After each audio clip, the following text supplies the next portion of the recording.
Bonjour à tous, bienvenue dans cette nouvelle vidéo sur ma chaîne YouTube et on se retrouve aujourd'hui pour une nouvelle vidéo du calendrier de l'Avent. Nous sommes samedi matin, il est 7 h et aujourd'hui je vais vous parler d'un petit comics qui fait pas de mine. D'habitude c'est vrai qu'à Noël on vous propose, on vous dit ouais achetez des comics, un Absolute à 70 balles et puis si vous êtes Comics Place, allez acheter un Omnibus à 70 ou 90 balles pour bien vous faire raquer. Et ben moi je vais vous proposer un tout petit comics, un tout petit, comme hier. Parce qu'on n'est pas tous fortunés, on n'a pas tous, je dis souvent, mais la culture n'est pas réservée qu'à ceux qui savent, et à que ceux qui ont de l'argent aussi. C'est réservé à tout le monde et ça doit être accessible à tout le monde. Donc il doit y avoir des albums pour tout le monde, des albums un peu plus pour les gens qui ont plus de moyens. Et justement, bah là, cet album-là, pour moi, répond à cette deuxième catégorie, ceux qui ont envie d'acheter une petite lecture, mais qui n'ont pas forcément envie de prendre 35 ou 40 euros pour acheter un Deluxe, ou 30 euros pour acheter un Deluxe chez Panini. Mais qui ont quand même envie de découvrir le personnage de Spider-Man. Eh bien, parce qu'aujourd'hui, un moindre tome de Spider-Man, ça coûte 22 euros aujourd'hui. La dernière série, là, Marvel Fresh Start, aujourd'hui, c'est 22 euros le tome. Donc, on n'est plus comme à l'époque où, quand vous voulez commencer Batman ou autre, vous commenciez avec des tomes à 15 euros.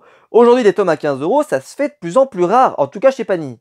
Et celui-là, alors je sais plus combien il coûte, mais il n'est pas très très cher, justement. C'est pour ça que je l'ai choisi. C'est Symbiote Spider-Man. Alors, Symbiote Spider-Man, je sais plus à quelle date il est sorti. Je sais qu'il y a un tome 2, alors je sais pas s'il y a un 2 ici. Alors, il y aura une suite qui va sortir. Probablement qu'elle aura pas de numéro, on verra ce que va faire Panini comme connerie. Mais il y a une suite qui va sortir avec une autre mini-série. En fait, ça va être c'est une histoire complète, c'est-à-dire qu'à la fin de ce tome, vous avez la résolution de l'intrigue principale. Bon, vous le voyez à la couverture qui est absolument sublime, Spider-Man va affronter le personnage de Mysterio. Et surtout, c'est le grand retour en arrière à l'époque où Spider-Man avait le fameux costume noir. Un costume noir que si vous êtes comme moi et que vous avez commencé les comics il y a 5 ou 10 ans, vous n'avez jamais connu. Ou alors il faut que vous relisiez les anciens trucs dans lesquels on découvrait les origines du costume noir, que vous reveniez sur les premières guerres secrètes par exemple, que vous découvriez le début avec avant qu'on sache vraiment ce que c'est qu'un symbiote, juste qu'il y a quelque chose qui s'est attaché à la tenue de Peter Parker, puis ensuite Venom qui apparaîtra par la suite. Tout ça, c'est en fait, ce comics-là, il est fait il y a il est fait avec un style extrêmement moderne, hein, mais il raconte une période très ancienne, une période donc que pour la plupart on n'a pas forcément apprécié, en tout cas à sa juste valeur, parce qu'on lisait pas Spider-Man à ce moment-là.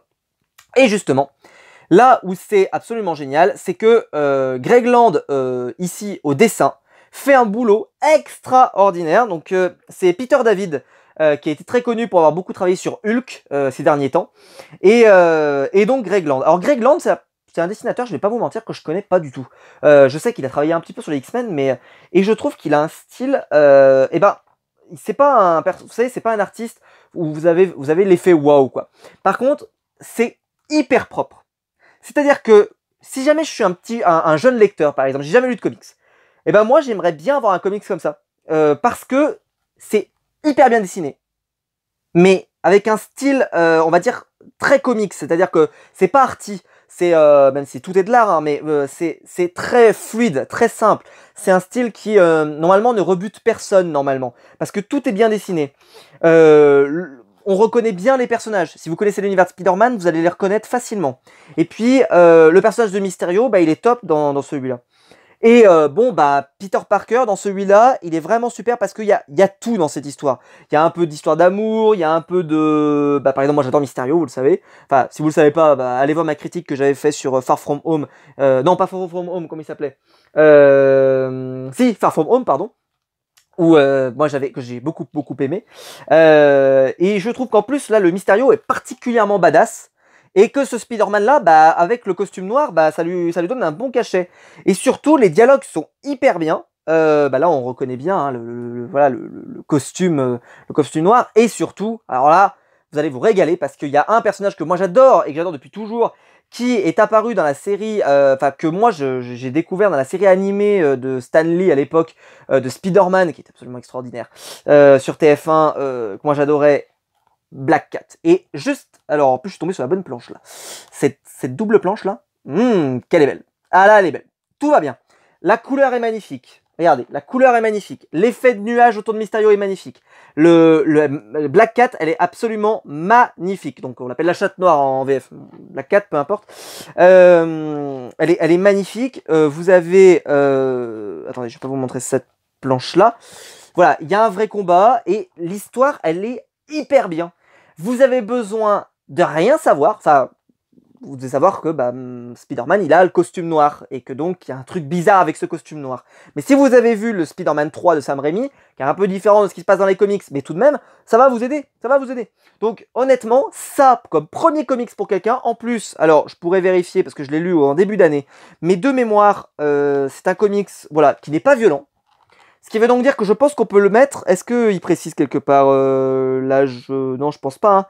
Hein. Mais pour moi, on peut le mettre vraiment pour tous les âges.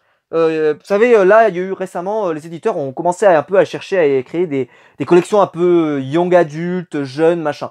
Bon, bah celui-là, bon, il est classé nulle part, mais honnêtement, il irait très bien pour moi, en tout cas pour un jeune, pour commencer, parce que c'est facile, ça se lit très bien. Les dialogues sont super, le méchant est top, Black Cat est génial, Spider-Man, il crève l'écran, le costume noir, si vous aimez ce costume, vous allez adorer. Bref, que des bonnes raisons de l'acheter. Et c'est hyper bien dessiné, le scénariste, il est bon, le dessinateur est bon, bah, que demande le peuple, j'ai envie de dire.